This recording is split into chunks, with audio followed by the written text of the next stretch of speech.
Good morning, friends, and welcome back to What's Going On.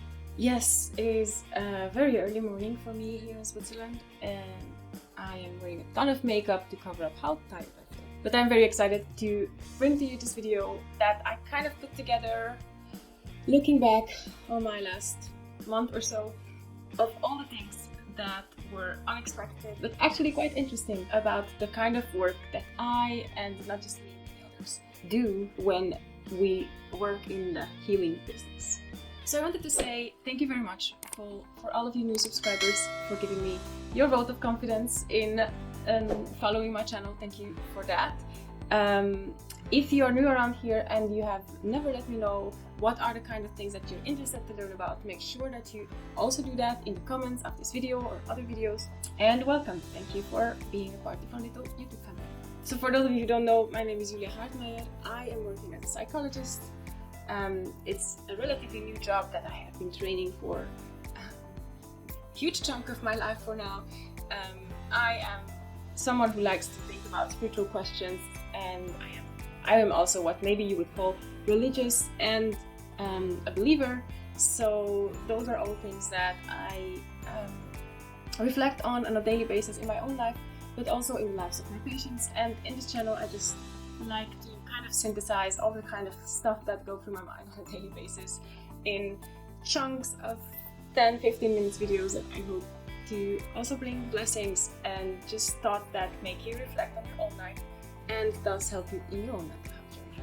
So stick with me for today's video, where I am just going to kind of bring you a list of all the things that are unexpected, interesting, challenging, and weird in my job.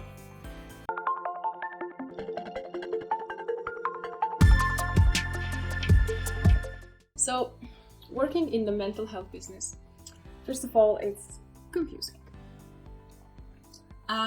What does that mean? It means that the more you understand about the human condition, the more you learn about the stuff that makes us healthy and thriving and growing as humans, the more you realize that you might have a simple equation, but you still have to find your variables for each and every individual that sits in front of you. And that can be confusing, because when someone asks stuff like, does this and this make us sick, mentally speaking? I always have this idea of they are looking for me to give them a 2-sentence answer, and I'm starting a sermon, and everybody's like, oh, okay, there she goes again. Take the coronavirus situation. If someone were to come to and ask me, so do you as a professional think that the coronavirus situation makes us mentally healthy, makes us mentally sick? I would go like, yeah, there are things like social isolation, not being able to participate in life as normal, health and workplace anxieties are stuff that are provenly part of the equation of the formula that makes us sick. But there might be other things in your life that protect you from those sickness, that protect you in the situation, and you will not get sick, mentally speaking. But also, I have known, and I know so many people who have took the time of the first lockdown in Switzerland, and even since, to kind of slow down and reflect on some of the questions that they never thought to reflect on before. And I was like, that is, if anything, a factor that increases mental health and increases the possibility for you to learn resilience in your life. So it's confusing, because you never know what are the kind of things that people that people have in their lives that make them sick versus help them become healthy or remain healthy or even thrive. The same thing can be one for some people, and exactly the opposite for something else and for somebody else. So confusing. On the flip side of the same situation, it also is hugely exciting. It is exciting when you realize that human lives are something so, forgive me, but so special that for each and every one of us, it takes a full mental scan of what you have in your different areas in your life, and who you are as a person, and what is your personality like, and what are your strengths like, and how do you have a spiritual attachment or not? Do you, all the types of questions, and how does that take a special form in your life? That is what in your individual life makes you happy and healthy or not. And for me, that is like hugely exciting, because in each and every case you get a very special combination of, you know, colors and personal aspects to each person that I think just does something to my heart, that makes me happy to be able to experience all this diversity that we have within ourselves as humans. It's just a thing that I rejoice in. It reminds me of God. It reminds me of God in a very, very special way, because when the Bible says that God created humans in his own image, and you see how so many billions of people in the world history, and each and every one of them is different and unique in their own way, and has their personal profile of strengths and weaknesses and personality traits. For me, it just does something to my heart that makes me go like, wow. It brings me to that point, which is almost like a spiritual experience where you don't have the words anymore to express. So being able to kind of work on a level of seeing into people's lives in this way is a hugely exciting thing for me, as you can see. And with it is also demanding / challenging, because again, I'm working on the limits. I'm constantly meeting people who are experiencing their own limits or limitations, and are not really able to know how to deal with that. And I am also constantly being pushed to my own limits. It's all about human relationships in their many forms. And in order to be able to do this type of job well, you always have to be in process with yourself. You are always being pushed to that point where you have to ask yourself the same kind of questions that you are asking your clients / patients to do. And that requires a certain amount of willingness to work on yourself on a constant basis.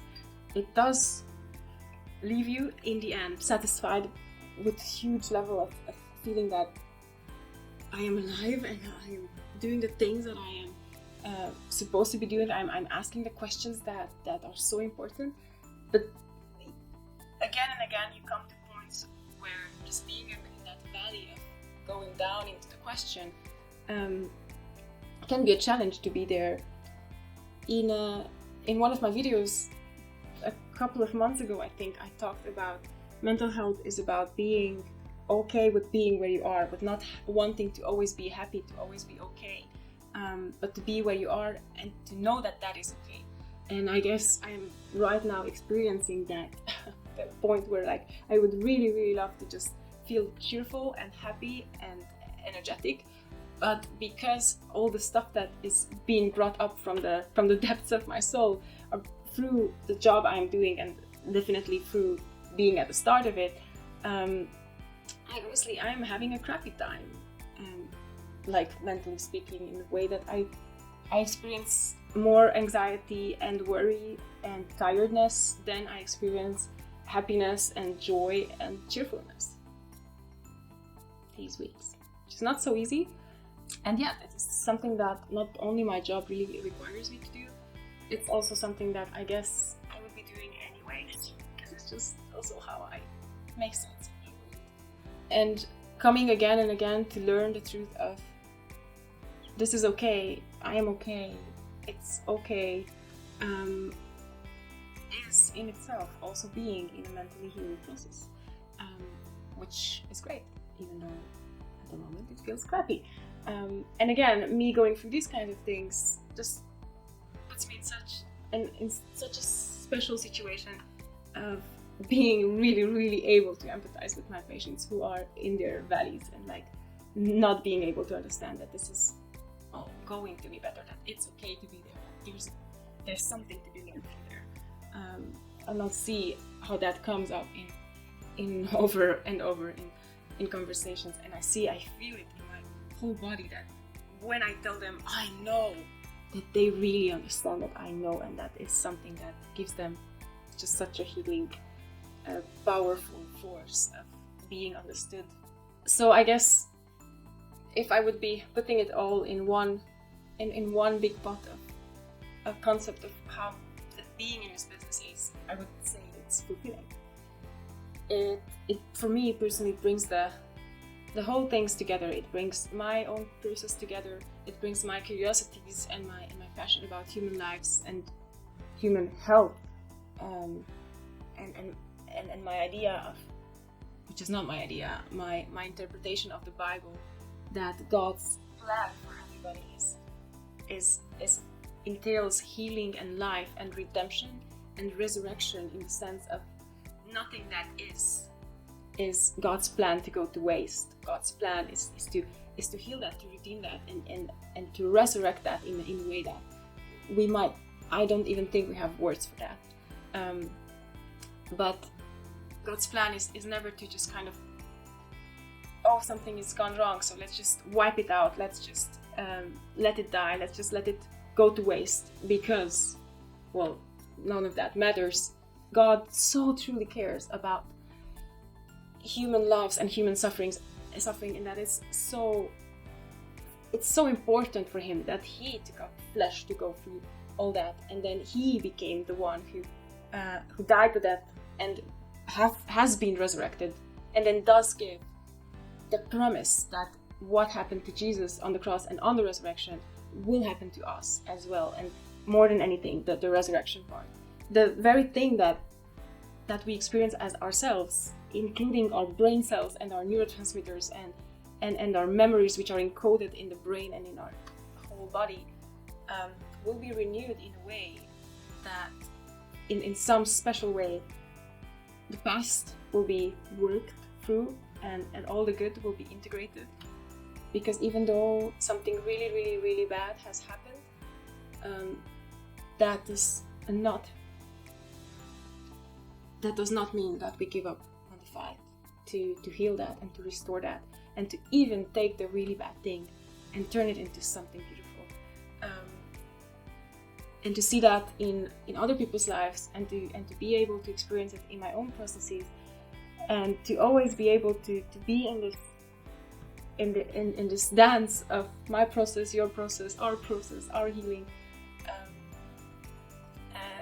It gives me that deep sense of connectedness between us as humans, in the same way as being able to reflect on that and work it out in a way that kind of makes sense, even though I do struggle to find my words, and to put it into this format and to share it with all of you and everybody who is interested to listen, just kind of closes the circle of being connected among ourselves as humans. That is something of the most beautiful things in life.